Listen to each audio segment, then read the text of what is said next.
Alright, gwatula ku Sebit Track Extra UG nga tutusaako amawulire gano labye ebifaananyi bino abantu bongedde okubanga bafuluma ekibuga Kampala bagenda mu byalo bus paaka zijjudde buli wamu wajjudde wenkola ebifaananyi bino ndowooza olengera nti ennyiriri zifuuse ennyiriri abantu basimbidde ddala n'okutwalira wamu nga bw'olengera nti olunyiri lutambula wano mu bus paaka ya Global Buses. Abamanyi Global Buses gye ziba zigenda abamanyi Global Buses gye ziba zigenda Embarara, abagenda ku Masaka Road, abagenda Bushenyi, Ntunga mu Rukunjiri, kwegamba nti ennyiriri zikwatidde ddala gwe yosinga nga otulaba subscribing abantu bagenda kwanga balonda bagenda mu byalo kati essaawa eno kyesimanyi kiri kimu nti kyesimanyi kiri kimu oba bagenda ekibaddusiza mu kibuga genda kulonda oba batidde nti oba wandiba bakavuyo konna mu kibuga Kampala oba basazo bagambe bagende balondere ddala bagende balonda abantu be baagala bagambye nti akalulu kaffe tekajja fiira mu kibuga ffe katwesogga ekyalo tugende tulondere basi za Global zongera ddala kubanga zisombera ddala abantu wano zibatwala mu byalo nga bw'olengera ku lunyiriri lukwatidde ddala n'okuviira ddala eri waggulu eri okuviira ddala mu geeti waggulu nga bw'olengera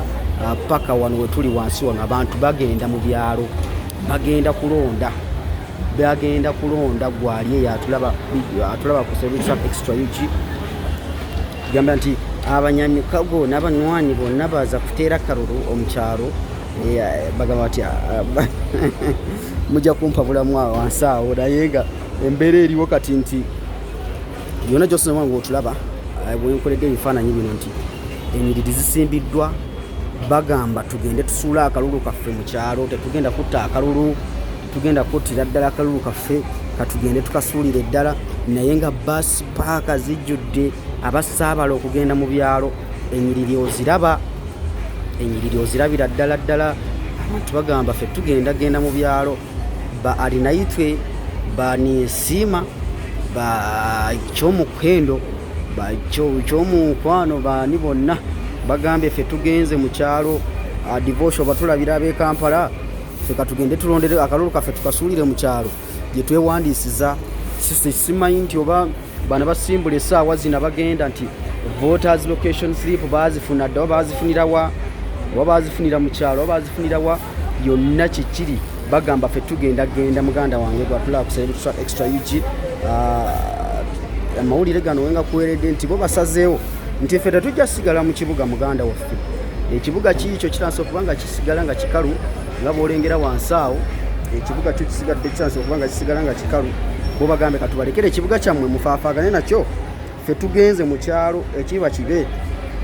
kibe twogeddeko ne kyamaani wa bus park eno n'ategeeza ensonga enkulu lwaki abantu bafuluma ekibuga nga bagenda so wali eyo ng'otufolowinga yonna gy'osiza nga otuwuliriza Celebrity Track subscribinga Celebrity Track gwe mukutu gwokka kwolina okufuna updates zonna kuva kati zonna n'okulonda okunaagwera nga tukuweereza amawulire gonna agaba gaguddewo mu kaseera nga kana k'ebyokulonda subscribing obe ng'otufolowinga tuli wamu ne banaffe aba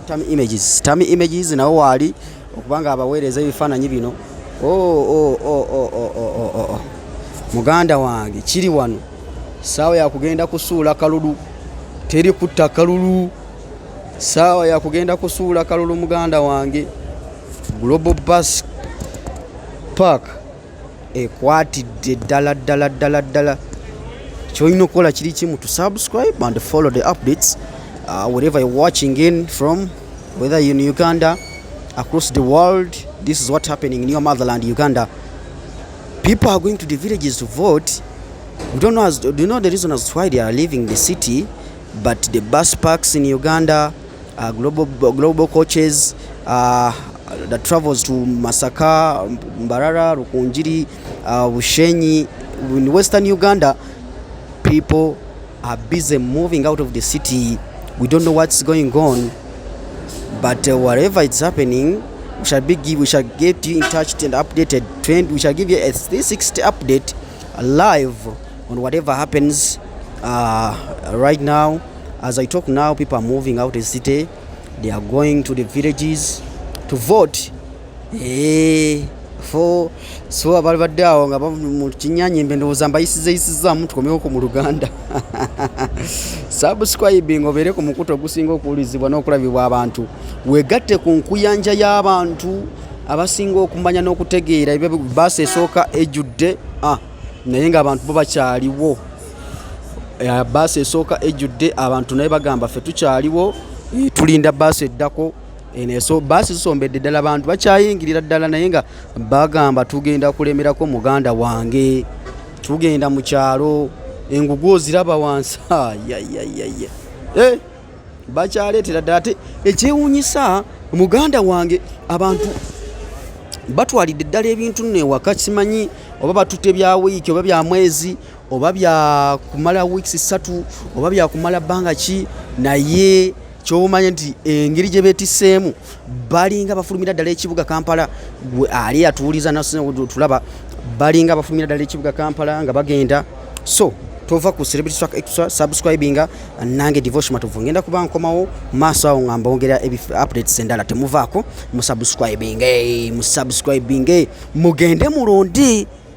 kyemba kubiriza mugende mulonde kyenyizo bagamba subscribing nze Devotion Matovu. Abantu baddayo mu byalo okulaba nga balondera mu byalo n'abazadde baabo n'abantu baabo okulaba nga bakuba akalulu kabo nga bali mu ddembe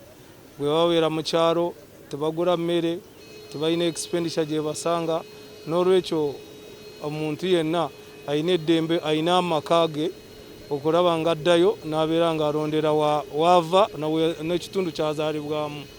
Abasinga obululu bwabo babuwandiikisa mu byalo. N'olwekyo basazeewo okugenda okulonda balondere mu byalo mu kitundu kyabwe kye bawandiikisaamu. Tebalina kye batidde wabula okusinziira ebiseera bino nga bwe biri abantu beetaaga n'obweba nga tulunaku lwa kukola beetaaga okubeera nga bawumuddeko nga balina eddembe n'okusinziira omwaka enjero gye gubadde gutandika.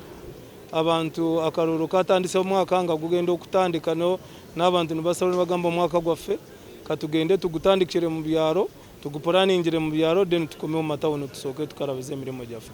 Emiwendo tutugyongezeza nnyo olwa nsonga tubadde tutwala emitwalo 5 Kabale era tutwalira emitwalo 6. Tutongeddeko nnyo kubanga tumanya abantu tebagenda kusuubula tebagenda kucakala tebagenda muki wabula bagenda kulonda tebalina ssente.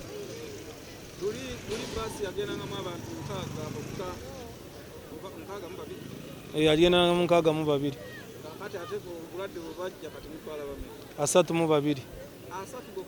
32 bokka. Bw'oba ogenda entebe era kyeva tusaba emitwalo 5 kubanga entebe tugibalamu omuntu ebeeramu omuntu omu. Ekera ruutu emu egenda nesulayo nekomawo enkya. Ekintu kino kyavudde ku musajja wa Nuwa yabadde addukanyo n'asooka nemulema neyeevulungula ate nesanga global side yaayo nekola ki nebeera nga egyekubako. N'olwekyo tukubiriza abantu bonna abatambula ku makubo nga tebatera kugenda engendo zawala bagezeeko okuvuga mpola mpola kubanga speed aba atamanyidde ekkubo ate n'avuga speed n'emmotoka nemulema okukontrolinga. Bakamala ennaku nga 3 batambula bagenda nga leero kubanga emmotoka si zenyingi nnyo kubanga zigenda ne zisulayo kati ezalibadde nga zibatwala tizigenda tezikyatambula ng'edda nga obulwadde kasita bwajja entambula motoka zakendeeza okubeera nga tezitambula nnyo tezitambula speed y'amaanyi. Amanya gange nze Charity Hamidu manager Gateway nga nze chairman wa Bakule Bus Terminal. Gateway yakwataganira ne Global ne bagula paaka yabo ku lwabo ey'okusabaza abasabaze.